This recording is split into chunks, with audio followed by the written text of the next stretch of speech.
दोस्तों, अनंत फैलाव में फैले हमारे ब्रह्मांड का ना तो कोई शुरुआत है और ना ही अंत। जाहिर सी बात है कि इस विशाल फैलाव को हम कभी माप नहीं पाएंगे और ना ही इनमें मौजूद चीजों का करीबी से अध्ययन कर पाएंगे। अब ये तो फैक्ट है कि जब हम चीजों की गहराई तक नहीं जा पाते हैं और केवल ऊपरी और आधी जानकारी के साथ लौटते हैं तो कई प्रश्न जिज्ञासावश दिमाग में घूमने लगते हैं।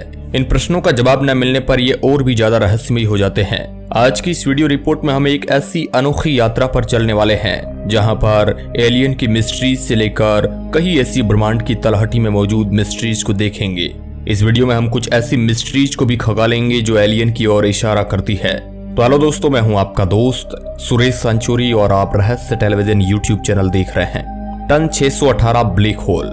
टन 618 असल में एक क्विजार है जो अपने अंदर ब्रह्मांड के सबसे बड़े ब्लैक होल को छिपाए बैठा है। तारों के रिसर्च के दौरान इस क्विजार को सबसे पहली बार 1957 में खोजा गया था। यह हमसे बहुत दूर मौजूद एक क्विजार है जिससे पावर देने का कार्य उसमें मौजूद ब्लैक होल करता है। इस ब्लैक होल का मास 6600 करोड़ सूर्यों के बराबर है। वैज्ञानिक मानते हैं कि इस ब्लैक होल के चारों तरफ एक विशाल चमकता हुआ अक्रीशन डिस्क है। हम इसे नहीं देख सकते हैं क्योंकि इस क्विजार की रोशनी सूर्य के मुकाबले 1.5 करोड़ गुना ज्यादा है, जिससे पूरी की पूरी गैलेक्सी चमक रही है। वैज्ञानिकों के अनुसार यह क्विजार 10 बिलियन लाइट ईयर दूर मौजूद है, जिसका मतलब यह हुआ कि क्विजार से रोशनी धरती तक आने में 10 बिलियन सालों का समय लगता है। तो जिस टन 618 क्विजार को हम देख रहे हैं वो असल में 10 बिलियन साल पुराना क्विजार है। हो सकता है कि अब ये विलुप्ति के कगार पर हो। इस क्विजार का ब्लैक होल हमेशा से ही वैज्ञानिकों को अपने आकार से हैरान करता आया है। इसमें मौजूद ब्लैक होल 6600 करोड़ सूर्यों के मास के साथ अब तक का खोजा गया सबसे बड़ा ब्लैक होल है। रिसर्च अभी तक ये जान पाने में नाकाम है कि कैसे इतने बड़े ब्लैक होल का निर्माण हुआ। साथ ही इस ब्लैक होल की खोज ने हमारे सामने ये प्रश्न लाकर खड़ा कर दिया कि क्या इससे भी बड़े ब्लैक होल का वजूद संभव है। टेस्ला और यूएफओ। दोस्तों, 1856 में जन्मे निकोला टेस्ला ने अपने महान आविष्कारों से पूरे विज्ञान जगत को हिला डाला था। इलेक्ट्रिकल इंजीनियर और फिजिसिस्ट होने के नाते उन्होंने अपने फील्ड में कई इनोवेशन किए। उनके द्वारा डेवलप किया गया इलेक्ट्रिकल एनर्जी ट्रांसमिशन सिस्टम आज भी प्रयोग में होता है। सबसे पहले एक्सरे फोटो का क्रेडिट भी इन्हें ही जाता है। हालांकि वो टेस्ला द्वारा फेमस राइटर मार्क ट्वेन का खींचा एक एक्सीडेंटल फोटोग्राफ था। साल 1899 में उन्हें लगा कि उनका संपर्क एलियन के साथ हो गया जब उन्हीं के द्वारा बनाए गए रेडियो रिसीवर से आवाजें आने लगी, जो टेस्ला का मानना था कि एलियंस की है।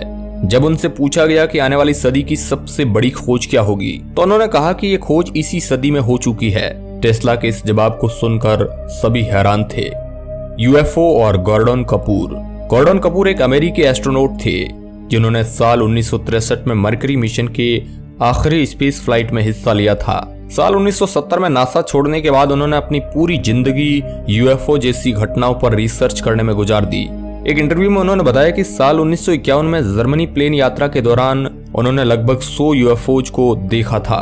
उनका मानना था कि एलियन यूएफओ की मदद से दूसरे ग्रहों से धरती पर अपने प्रयोगों के लिए जानकारी इकट्ठा करने आते हैं। वो ये भी कहते हैं कि एलियंस की टेक्नोलॉजी इंसानी टेक्नोलॉजी के मुकाबले कई गुना अधिक है। गॉर्डन कपूर आशा कर रहे थे कि यह बयान अमेरिकी सरकार का ध्यान इस घटना की ओर खींचेगा और सरकार इस घटना पर रिसर्च करेगी। हालांकि ऐसा कुछ भी कदम सरकार ने नहीं उठाया।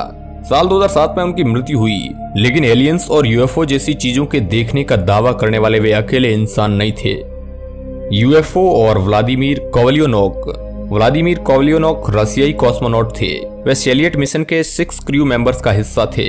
अपनी अंतरिक्ष यात्रा के दौरान स्पेसक्राफ्ट से बाहर देखने पर उन्हें एक चपटे आकार का घूमता हुआ ऑब्जेक्ट दिखा जो कि आगे की तरफ बढ़ रहा था। थोड़ा और आगे बढ़ने के बाद उस घूमती हुई चीज में धमाका हुआ। इस धमाके के साथ पीली रोशनी से जगमगाते वो खत्म हो गया। इसके बाद 2 और बिल्कुल इसी तरह के 2 ऑब्जेक्ट को देखा जो पिछली बार की तरह ही फिर से धमाके के साथ खत्म हो गए। अंतरिक्ष से लौटते वक्त उन्होंने व्हाइट स्मोक को देखा जहां से यूएफओ गुजर रहे थे। धरती पर वापस आने पर उन्होंने बताया कि स्पेस में दिखने वाले उस ऑब्जेक्ट का साइज इंसानी उंगली के बराबर था। रहस्यमयी रेडियो सिग्नल। पिछले कुछ दशकों से रेडियो सिग्नल्स एस्ट्रोनॉमर्स को हैरान करता आया है। हाई एनर्जी के इन रेडियो वेव्स का एनर्जी कुछ सेकंड के लिए कई तारों के बराबर की होती है और पल भर में ही अचानक से ये एनर्जी खत्म हो जाती है।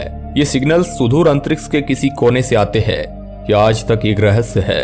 2007 में ऑस्ट्रेलिया पार्क रेडियो टेलीस्कोप से मिले डाटा के आधार पर यह पता चला कि अब तक 20 ऐसे सिग्नल्स डिटेक्ट किए जा चुके हैं। रेडियो सिग्नल्स के रहस्य ने विज्ञान जगत को एक बार फिर से हैरान और परेशान कर दिया था। मैक्सिको, रिको और यूरोप के रेडियो टेलीस्कोप की मदद से अंदाजा लगाया जा रहा है कि ये सिग्नल्स 2.5 बिलियन लाइट ईयर दूर किसी अननोन गैलेक्सी से आ रहे हैं। अगर भविष्य में हम इन रेडियो वेव्स को समझ पाने में सक्षम हुए तो आने वाला समय अंतरिक्ष विज्ञान को एक नई दिशा दिखाएगा। NASA twin study. साल 2015 के करीब नासा ने एक स्टडी कंडक्ट करवाया, ये देखने के लिए कि अंतरिक्ष में रहने पर इंसान की हेल्थ पर क्या असर पड़ता है। इस स्टडी में ट्विंस यानी जुड़वे भाइयों या बहनों को पार्टिसिपेट करना था। आप शायद पूछो जुड़वों को ही क्यों? तो दरअसल जुड़वे भाइयों या फिर बहनों का जेनेटिक मटेरियल काफी हद तक एक दूसरे से मिलता जुलता है। ऐसा एक्सपेरिमेंट जिसमें दो इंसानों को अलग अलग परिस्थितियों में रखकर उनके शरीर पर उन दो अलग अलग परिस्थितियों के कारण होने वाले बदलावों को देखा जाता है, तो उसमें जुड़वा को ज्यादा प्रायोरिटी दी जाती है। क्योंकि जुड़वा का शरीर एक समान ही होता है तो ज्यादा चांसेस रहते हैं कि दोनों पर एक ही प्रयोग करने पर रिजल्ट सेम आए। इस एक्सपेरिमेंट के लिए दो जुड़वे भाई मार्क और स्कॉट बेली को चुना गया। 27 मार्च 2015 से लेकर 2 मार्च 2016 तक भाई स्कॉट बेली को स्पेस स्टेशन में रहने और काम करने के लिए भेज दिया गया और मार्क बेली उस पूरे एक्सपेरिमेंट के दौरान धरती पर ही रहे। एक्सपेरिमेंट के पहले और बाद में दोनों भाइयों पर वैज्ञानिकों की टीम ने रिसर्च किया। इसका अहम मकसद था मॉलिक्यूलर और फिजियोलॉजिकल लेवल पर दोनों में स्टडी करना, साथ ही साथ दोनों के बिहेवियर में बदलावों को देखना। रिजल्ट आया और पाया गया कि बाकी बदलावों के अलावा अंतरिक्ष में रहने वाले भाई स्कॉट बेली के सेल्स के क्रोमोसोम में भी चेंजेस थे। पाया गया कि क्रोमोसोम का आखिरी हिस्सा जिसे टेलोमीर कहा जाता है वो एलोंगेटेड था, जिसका मतलब होता है खींचा खींचा और लंबा सा था। नासा उम्मीद कर रही थी कि चांद या फिर मंगल ग्रह पर इंसानी मिशन के दौरान यह एक्सपेरिमेंट बहुत मददगार साबित होगी। 2008 TC3। रिसर्चर्स और एस्ट्रोनॉमर्स हमेशा आसमान की ओर अपनी नजर गड़ाए रखते हैं, ये सोचकर कि कोई ऐसा एस्ट्रॉयड ना आ जाए जो पल भर में ही धरती का विनाश कर दे। ठीक उस प्रकार जैसे सदियों पहले एक एस्ट्रॉयड ने डायनासोर का धरती से पूरा वजूद ही खत्म कर दिया था।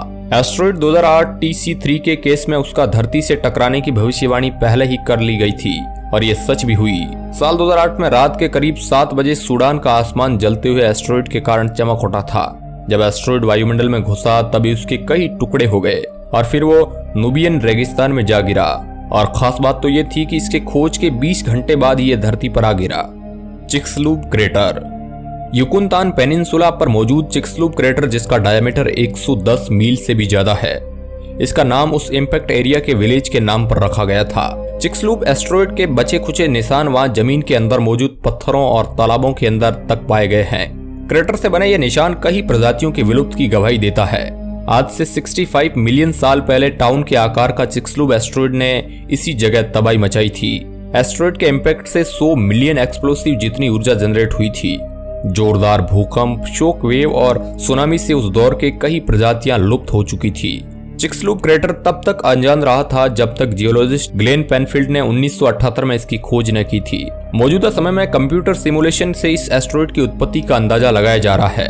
वही कुछ रिसर्च ये पता लगा रही है कि कैसे इस एस्ट्रॉयड ने धरती से जीवन तबाह किया और कैसे डायनासोर की विलुप्ति और इंसानों का आगमन हुआ। वैज्ञानिकों के अनुसार ऐसा इम्पैक्ट होने के चांसेस 100 मिलियन सालों में एक बार होती है। Hercules Corona Borealis Great Wall. नवंबर 2013 में Hercules Corona Borealis Great Wall नाम की एक मेगा स्ट्रक्चर को खोजा गया। अगर ये सच में एग्जिस्ट करता है तो ये एक फिलामेंट होगा जिसमें करोड़ों की संख्या में गैलेक्सीज गुरुत्वाकर्षण बल से जुड़ी होगी। इसका फैलाव 10 बिलियन लाइट ईयर दूर के दायरे में होगा। वैसे 10 बिलियन लाइट ईयर दूर उतना डिस्टेंस होगा जितना प्रकाश 10 बिलियन सालों में दूरी तय करता है।